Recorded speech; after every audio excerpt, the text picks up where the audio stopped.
50 млади учесници ќе презентираат индивидуални и заеднички бизнис проекти на меѓународната стартап академија која денеска започна во Штип, а чии организатори се Универзитетот Гоце Делчев и Американското Катче. Ова меѓународна стартап академија треба да има возможност на студентите да слушнат нови концепти за претприемништво и иновации, нови концепти за бизнис, меѓутоа во исто време преку една интерактивна дискусија, дебата да презентираат своји бизнис идеи и тие бизнис идеи со поддршка од менторите кои што се вклучени во рамки на оваа програма да може да ги трансферираат во реални бизниси. Академијата ќе обединува вкупно околу 50 на млади кои што во овие 3 дена ќе работат на развој на бизнис идеи, на еволуација на бизнис идеите и настекнување на вештини за презентирање на тие бизнис идеи пред стручна жири комисија. Учесниците се импресионирани од можноста за презентација на нивните идеи, но и дружењето. Многу сум среќна што сум дел од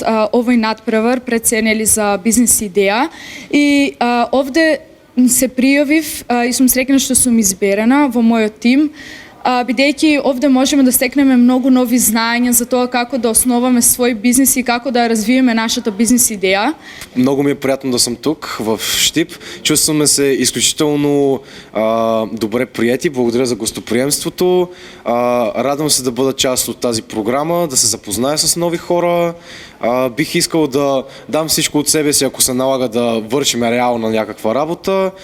И сум тук да добия нови знанија и да се запознае с хора. Универзитетот Гоце Делчев подготвува платформа за студентите кои освен модерни знаења ќе имаат можност да бидат обучени и за претприемачи и бизнис лидери. Скоро денес ќе ја промовира и Универзитетската стартап академија, односно Универзитетскиот стартап центар во кој што младите ќе имаат доминантно место и преку современи модели и концепти ќе можат да ги практицираат своите знаења и вештини, меѓутоа и да ги трансформираат своите бизнис идеи во реални стартап компании. Годинашнава стартап академија се одржува по втор пат, а разлика од минатогодишната е тоа што годинава таа има меѓународен карактер.